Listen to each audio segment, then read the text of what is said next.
నమస్తే. శ్రీ గురుభ్యో నమః. శ్రీమాత్రే నమః. మనం అంతటా వింటున్నారు, అందరూ వింటున్నారు. గ్రహాలు మార్పు జరుగుతున్నాయి, గ్రహాల కూటమి జరుగుతుంది, పంచగ్రహ కూటమి అంటున్నారు. ఈ గ్రహాల మూలంగా రకరకాలైనటువంటి భయాలు సృష్టించబడుతున్నాయి. రకరకాలైనటువంటి కొంతమంది దీనివల్ల చాలా విపరీతాలు జరుగుతాయని ఇలాంటివి రకరకాలు వింటున్నటువంటి సందర్భంలో ఈ వీడియో మీకు కొంత ఉపయోగపడుతుందన్న ఉద్దేశంగా ఈ వీడియోని వేస్తున్నాను. అయితే పంచగ్రహ కూటమి అంటే ఏంటి అనగానే మనకు చాలా వరకు తెలుసు. ఎప్పుడు కూడా గ్రహాలు అనేటువంటివి కదులుతూ ఉంటాయి. ఏ గ్రహమైనా సరే ఒక్కొక్క గ్రహానికి వేగం ఎక్కువ, ఒక గ్రహానికి తక్కువ. ఈ గ్రహాలు వేగం ఎక్కువ ఉన్నా తక్కువ ఉన్నా నిరంతరం చెల్లిస్తూ ఉన్నటువంటి ఈ గ్రహాలు అనుకోకుండా కొన్నిసార్లు ఒక్కొక్క గ్రహంతో యుతి చెందడం, కలిసి ఉండడం, దగ్గరికి చేరడం, అన్నీ ఒక చోటుకి రావడం ఇలాంటివి జరుగుతూ ఉంటాయి. అలాగే మనకు 3 గ్రహాలు, 4 గ్రహాలు, 5 గ్రహాలు, 6 గ్రహాలు అంటే పంచగ్రహం, షష్ఠ గ్రహాలు ఇలా అంటుంటాం కదా. ఇలా జరుగుతూ ఉంటాయి. సరే, ఇప్పుడు జరిగినటువంటి పంచగ్రహ కూటమి ఏదైతే ఇప్పుడు రాబోతున్నటువంటి పంచగ్రహ కూటమి ఏంటంటే ఇంతకుముందు మరి జరగలేదా అంటే జరుగుతాయి, ఎప్పుడు జరుగుతూ ఉంటాయి. 12 సంవత్సరాల క్రితము వచ్చినటువంటి పంచగ్రహ కూటమి ఏదైతే ఉందో దానివల్ల కొన్ని విపత్తులు అయితే వచ్చాయి అన్నది మన వాళ్ళు చెప్పేటువంటి మాట. అది పంచగ్రహ కూటమి వల్లనేనా, లేదా పంచగ్రహ కూటమి వస్తుందా, లేదా ఇంకా వివిధ కారణాల, ఏదేమన్నా సరే ఇంతకుముందు పంచగ్రహ కూటమి ఉన్నప్పుడు వచ్చినటువంటి విపత్తు అయితే దేశం చూసింది. ఇక ఈ పంచగ్రహ కూటమిలో మరి ఇప్పుడు ఎక్కడ జరుగుతాయి, ఏం జరుగుతాయి అన్నటువంటి మాటకి వస్తే ఈ పంచగ్రహ కూటమి మనకి వృషభ రాశిలో జరుగుతుంది. వృషభ రాశిలో రవితో పాటు గురువు, శుక్రుడు, బుధుడు ఈ 4 గ్రహాలతో పాటు అతి త్వరగా కదిలేటువంటి 2.5 రోజులకి ఒక రాశి నుండి ఇంకొక రాశికి మార్పు చెందేటువంటి చంద్రుడు అక్కడికి వస్తున్నాడు. చంద్రుడు ఎప్పుడైతే వస్తాడో అప్పుడు 5 గ్రహాల కూటమి అవుతుంది. చంద్రుడు 5, 6 ఈ 2 రోజులని చెప్పాలి. ఈ 2 రోజులలో మనకి పంచగ్రహ కూటమి కనిపిస్తుంది. ఆకాశంలో కూడా అద్భుతంగా ఉదయం లేస్తే కనిపించేటువంటి ఒక పరిస్థితి. చాలా వరకు ఆస్ట్రానమర్స్ కానీ, ఆస్ట్రాలజీకి చెందినటువంటి వాళ్ళు కానీ వీళ్ళందరికీ ఇది ఒక పవిత్రమైనటువంటి స్థితి. అందరూ కూడా ఈ పంచగ్రహ కూటమి ఉన్నప్పుడు ఏం చేయాలి, ఏం చేయకూడదు అనేటువంటిది దీని గురించి తరచిన పరిచయలు, చర్చలు ఇవన్నీ మామూలుగా ఉండేటువంటి మాటే. ఏదేమన్నా సరే మరి 5 గ్రహాలు ఒక చోట ఉంటే ఎలా ఉంటాయి అంటే ఏ గ్రహానికైనా ఓ ప్రత్యేకమైనటువంటి గుణం ఉంటుంది. అంటే చంద్రుడు అంటే చక్కగా చల్లని చూపునిచ్చి చల్లని మనసునిచ్చేటువంటి వాడు. సూర్యుడు ఆత్మకారకుడు. ఇట్లా ఒక్కొక్క గ్రహానికి ఒక్కొక్క కారకత్వము ఉంటుంది, ఒక్కొక్క తత్వము ఉంటుంది.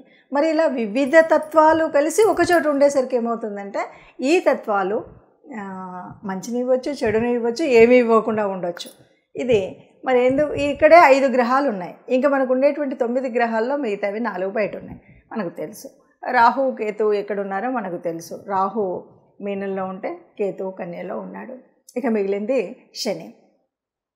శని కుంభంలో ఉన్నాడు. ఇది మనకు కనిపిస్తున్నటువంటి గ్రహాల యొక్క స్థితి. ఇది ఎప్పుడు వస్తుంది అంటే జూన్ 5, 6 తారీఖులలో కనిపిస్తుంది.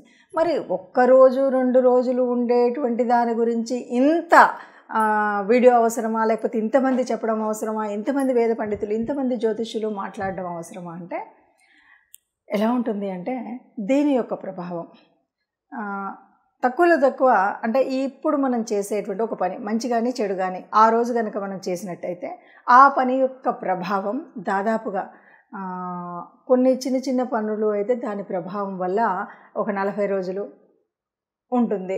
1 సంవత్సర కాలమైనా దాని యొక్క చెడు ఎఫెక్ట్ ఉంటుంది. ఏదైనా మనం తెలియకుండా మన కర్మకాలి కొన్ని చెడు పద్ధతుల్లోకి కనుక పడినట్టయితే ఇది ఒక పుష్కర కాలం, ఈ కష్టం అనేటువంటిది మనకు కనిపిస్తుంది. అందుకోసం ఈ 12 గ్రహాలకు 12 యొక్క రాశులకు మరి ఎలా ఉంటుంది ఏంటి అన్న విషయాన్ని మనం తెలుసుకోవాల్సినటువంటి పరిస్థితి ఉంటుంది. ఏ గ్రహమైనా మనకు ప్రతి ఒక్కరు కూడా ఇది గోచార రీత్యా మనకు జరుగుతున్నటువంటి ఈ సమయంలో ఇప్పుడైతే మనకు 5 గ్రహాలు ఒక్క చోటికి జూన్ 5, 6 తారీఖుల్లో వస్తున్నాయి. ఇలా వచ్చినప్పుడు అంటే అందులో అస్తంగత్వం చెందడం, ఎందుకంటే అన్నీ దగ్గరగా వచ్చాయి. అన్నీ దగ్గరగా వచ్చేసరికి ఏమవుతుంది, ఏ రాశి దాన్ని ఏ గ్రహము కూడా దాని యొక్క ప్రభావాన్ని పూర్తిగా చూపెట్టేటువంటి పరిస్థితి ఉండదు. మరి ఇలాంటప్పుడు ఎట్లా ఉంటుంది అన్నది ఒక్కొక్క రాశికి మనం విడివిడిగా చెప్పుకుందాం. తదుపరి రాశి మిథున రాశి. మిథున రాశి వారికి పంచగ్రహ కూటమి వల్ల ఎలా ఉంటుంది అంటే, ఈ రాశి వారికి మాత్రం కొద్దిగా జాగ్రత్తలు తీసుకోవాలని చెప్పాలి. ఎందుకంటే చాలా అత్యధికంగా డబ్బులు ఖర్చు పెట్టడం అనేటువంటిది ఉంటుంది. ఈ ఖర్చు పెట్టేది కనుక మీకు అనుకూలంగా ఉండి ముందే మీరు ఒక యోజన చేసి ఖర్చు పెట్టుకున్నారా బాగుపడతారు. అలా కాకుండా ఉంటే మాత్రం, ఎందుకంటే ఎట్టి పరిస్థితుల్లో డబ్బు ఖర్చు అయ్యేటువంటి పరిస్థితి అయితే కనిపిస్తుంది. కాబట్టి ఈ డబ్బు ఖర్చు అనవసరంగా వృధాగా ఖర్చు అయ్యేటువంటి పరిస్థితి రాకుండా ఉండేటువంటిది మీ చేతుల్లో ఉంటుంది. కాబట్టి డబ్బు ఖర్చు పెట్టేటప్పుడు చాలా జాగ్రత్తగా ఖర్చు పెట్టండి. ఎవరైనా రాజకీయ నాయకులు వాళ్ళు ఉంటే ఈ విషయంలో కూడా చాలా జాగ్రత్తగా ఉండాలి. అలాగే సంఘంలో సమాజంలో మనం మాట్లాడుతున్నటువంటి వాటిల్లో ఎక్కడైనా సరే మీరు మాట్లాడేటప్పుడు, మీరు ఉండేటప్పుడు వాళ్ళతో చేసేటువంటి స్నేహాలు ఇవన్నీ కూడా జాగ్రత్తగా చేయాలి. ఎక్కడైనా సరే మీ యొక్క ఖర్చులు ఇవన్నీ కూడా చూసుకొని పెట్టినట్టయితే అనవసరపు ఖర్చులు ఉండవు. లేదంటే అతిగా మనం నష్టపోయేటువంటి పరిస్థితి ఉంటుంది. ఒక్కొక్కసారి కొన్ని ఆకర్షితమైనటువంటి పరిస్థితులు ఉంటాయి. అంటే కొన్ని ఇన్వెస్ట్మెంట్స్ చాలా తక్కువలో మీకు ఎక్కువ లాభం వస్తుందని, కొన్ని రకాలైనటువంటి కొన్ని ఇంటిలో కొనుగోలేటువంటివి కూడా ఉండొచ్చు. ఒక్కొక్కసారి ఏదో ఆఫర్లో ఉన్నాయి మనం అని, ఇవన్నీ కూడా నష్టపోయే పరిస్థితి ఉంటుంది. ఈ విషయం అంటే మనం ఏదో ఆఫర్లో అని తెచ్చాం, తీరా తెచ్చిన తర్వాత అది వాడుకోవడానికి పనికి వచ్చేటువంటి పరిస్థితిలో ఉండనటువంటి వస్తువు ఉండొచ్చు. అలాగే మనం ఎక్కడో ఇన్వెస్ట్ చేద్దాం అనుకుంటాం, తీరా ఇన్వెస్ట్ చేశాక వాడెవడో చేతులు ఎత్తచ్చు. ఇట్లాంటివి చాలా రకాలైనటువంటి చెడు, అంటే ధనం మూలంగా చెడు జరిగేటువంటి పరిస్థితి చాలా ఉంది. కాబట్టి ధనాన్ని చాలా జాగ్రత్తగా ఖర్చు పెట్టండి, చూసి ఖర్చు పెట్టండి. అది అవసరమా కాదా అని యోజన చేసి ఖర్చు పెట్టండి. 5, 6 తేదీల్లో మాత్రం ఇలా ధనానికి సంబంధించినటువంటి ఏ రకమైన నిర్ణయాన్ని కూడా తీసుకోకుండా ఉంటే మంచిది.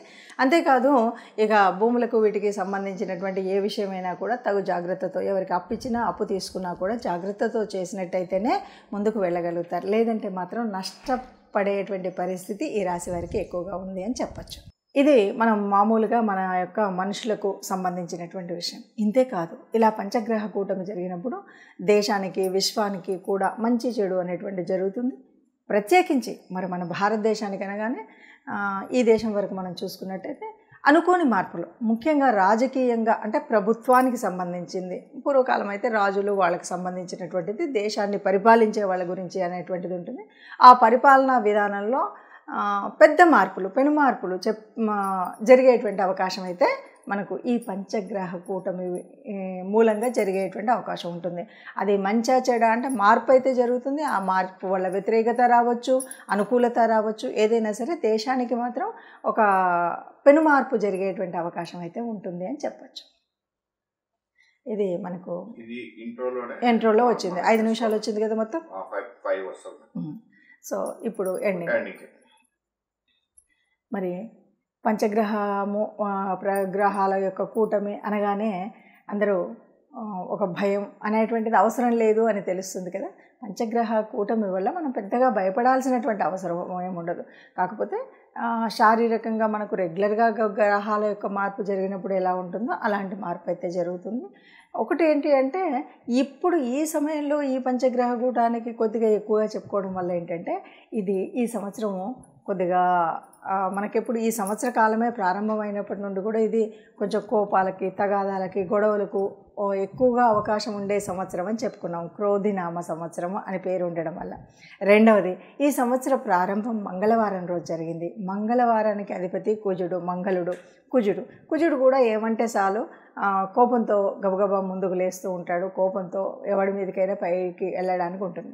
ఈ ప్రభావం ఏదైతే ఉందో, ఈ ప్రభావం మన మీద పడకుండా ఉండడం కోసం కాస్త శాంతియుతంగా ఉండాలి, నెమ్మదిగా ఉండాలి. ఎందుకంటే సహజ సిద్ధంగానే కోపతాపాలు ఎక్కువగా ఉండేటువంటి ఈ సంవత్సరంలో ఇలాంటివి రాకుండా మనం మన మనసుని కనుక కంట్రోల్ చేసుకోగలిగితే గ్రహాల స్థితి ఎట్లా ఉన్నా ఏమీ కాదు. ఇంతేకాదు, ముఖ్యంగా మనం కొన్ని పరిహారాలు ఏమంటే, అమ్మవారిని ఆరాధించడం, చక్కగా లలిత అమ్మవారిని స్తోత్రం చేయడం, 5, 6 తేదీల్లో ఏవైనా ముఖ్యమైనటువంటి పనులుంటే ఆ పనులను ప్రారంభించకుండా ఉండడం. ముఖ్యము అంటే మనం వివాహాది కార్యక్రమాలు అయితే చేయలేము ఎలాగో మనకి ఇప్పుడున్నటువంటి దీని మూలంగా, ఎందుకంటే మౌఢ్యం ఉంది కాబట్టి. ఇక మనం చేసేటువంటివి గృహారంభాలు ఇవి కూడా చేయం. కానీ కొన్నిసార్లు ఎలా అంటే ఇంకా జీవితానికి పునాది వేసేటువంటి కొన్ని కార్యక్రమాలు మొదలు పెడుతూ ఉంటుంటారు. అలాంటి కార్యక్రమాలు ఇవి కూడా చేయకపోవడం, పెద్ద డెసిషన్కి మార్పు వచ్చేటువంటి విషయాల్లో ఈ డెసిషన్స్ తీసుకోవడం, ఇలాంటివి మనం చెయ్యకుండా ఉంటే మంచిది. ఒకవేళ ఏదో అయ్యింది అయినా సరే మనం ఇష్టదేవత ఆరాధన, లలిత అమ్మవారి ఆరాధన చేయడం అనేటువంటిది మర్చిపోకుండా చేయవలసినటువంటి పని. ఈ రెంటికి తోడు వీలైనప్పుడల్లా ఈ సంవత్సర కాలం అంతా కూడా నవగ్రహ మండపానికి వెళ్ళాలి. తప్పనిసరిగా నవగ్రహ మండపానికి వీలైనప్పుడల్లా వెళ్ళడం, నవగ్రహ ప్రదక్షిణ చేయడం, లేదు మనకు వీలైతే ఇంట్లోనే కూర్చొని నవగ్రహాలకు సంబంధించిన స్తోత్రాలని చదువుకోవడం. ఇవన్నీ కూడా కాలేదండి మాతో అన్నప్పుడు ఒక పని చేయొచ్చు. మీకు వీలైనప్పుడు గోశాలలు ఎక్కడైనా ఉంటే గోశాలకు వెళ్ళి గోశాలలో మనం గోమాతకు కావలసినటువంటి గ్రాసాన్ని సమర్పించడం, వాళ్ళకి కావాల్సినటువంటి అంటే గోవులకు కావాల్సిన ఆహారాన్ని ఇవ్వడం కోసం మీరు డబ్బు కడతారా, వెళ్ళి మీరు స్వయంగా ఆ గ్రాసాన్ని తినిపిస్తారా, మీ ఇష్టం. మొత్తాన్ని గోగ్రాసాన్ని అందచేయడం అనేటువంటి విషయాన్ని మర్చిపోకుండా అందచేస్తే కనుక ఈ గ్రహాల మార్పు వల్ల వచ్చినటువంటి ఏ రకమైనటువంటి కష్టం నష్టం అంతగా ఎఫెక్ట్ లేకుండా హాయిగా ఉండగలుగుతాము అని చెప్పొచ్చు. అందరం సుఖంగా ఉండాలన్నదే. మార్పులు అనేటువంటిది గ్రహాలు నిరంతరం మారుతూనే ఉంటాయి. కానీ పుట్టినటువంటి మనం సుఖంగా సంతోషంగా ఉండాలి అన్నది అందరికీ ఆలోచన. అందరం సుఖంగా ఉండాలి, అందులో మనం ఉండాలి. నమస్తే. సర్వే జనా సుఖినో భవంతు.